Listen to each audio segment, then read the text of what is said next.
Hi book lovers, it's Jenny at Julia Baby Jen with my favorite retellings of 2016.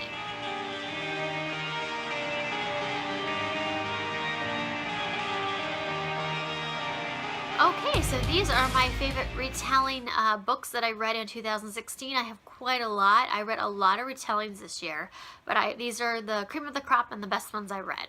Winter by Marissa Meyer. This is the conclusion to the Lunar Chronicles, which is an amazing series. I mean, it's probably one of my very favorite retellings ever. It's a futuristic sci-fi world, and each book follows a different fairy tale. This one is Snow White. So in this one, I don't want to give away everything that happens in the Lunar Chronicles, but if you haven't read them by now, I'm not sure why you haven't. They are just all that in a bag of chips. But anyway, so in this futuristic world, the moon is settled. There's people there called lunars who are basically were human at one time and have over the centuries or whatever evolved into these interesting people with special gifts and things. They're ruled by an evil dictator, Queen Levana, who has taken the throne by mysterious circumstances and is basically ready to wage war on Earth at this point in the story. So there's all kinds of things that are going on with that. So they have all the people down on Earth are going up to the moon to start a revolution. They have the true queen of the lunar, of Luna, I guess. Is that what the country is called? I can't remember. But anyway, they have the true queen and they're trying to start a revolution. Meanwhile, Winter is actually Princess Winter, who is not an heir to the throne because she is part, her mother, Queen Levana is her stepmother and her father is dead. So she's not actually able to take the throne, but she is considered a princess and she's very weak. And her mother rules her, or stepmother. So you have the evil stepmother vibe going on in here too. So this story really follows Winter and then of course the revolution that's going on. It's an amazing, amazing book. It's very long, very big book, but I loved every single word. It was great. I really love this series. And then I read the new book that came out this year, Stars Above. So this is a bind-up of the short stories and novellas that take place. Some of them have been released already, but some of them haven't. And this is all just short stories and novellas that take place throughout the series with different characters. And it was so much fun. I've already read some of them, but I went through and reread every single one just because I wanted a refresher. And then, of course, there were some new ones too. So in this, there is the little android. So this is actually a retelling of The Little Mermaid, and it's about Cinder, who is in the first book, who is basically like Cinderella. It's her little robot android friend, so it's very fun. Glitches. It's a prequel of the plague and everything that happened. I haven't even said that, but there was a plague that took over Earth, and that's one of the things that they're trying to, that Queen Levana says she has a cure for it. So that becomes very integral to the story. Then we have the Queen's Army, and so this actually follows a little bit about Wolf, who is one of our main characters and who I absolutely love. Carswell Guide to Being Lucky. So this is my favorite story in this series, and this follows Captain Thorn, and Captain Thorn is my favorite character in this series. I love him so much. So this is a little bit about him. It's when he's 13, and so it's a little bit of a backstory on Thorn. Then we have the Keeper, which is a backstory about Scarlet, who I really like too. After Sunshine Passes By. And this is a prequel backstory about Cress and how she ended up on that satellite. The Princess and the Guard. And so this is a prequel story about Winter and her guard, Jacin. The Mechanic. And this is basically a scene that happens in Cinder, the very beginning of the book, but it's from Prince Kai's perspective.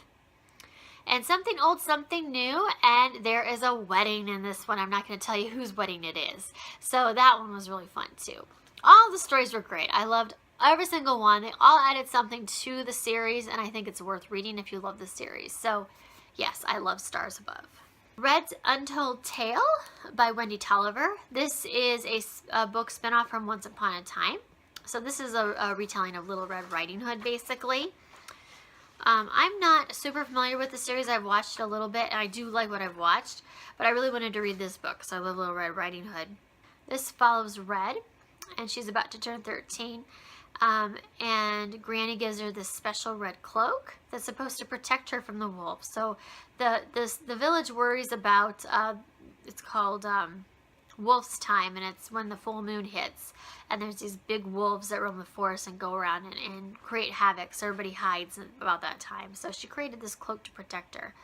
And there's lots of things that happen in this. It's really fun fantasy. It's a great spin on the Little Red Riding Hood story, and I really liked this. Wendy Darling by Colleen Oakes. So this is a retelling of Peter Pan, and it follows Wendy's perspective. And there's, of course, a huge twist on it.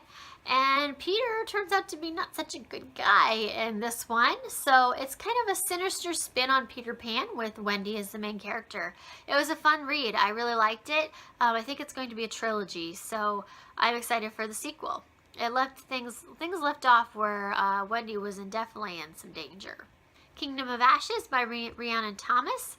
This is a retelling of Sleeping Beauty. This is definitely a fantasy world. This is the second book actually in the series. The very first one is called A Wicked Thing. And so this is Aurora as our main character. She was obviously Sleeping Beauty.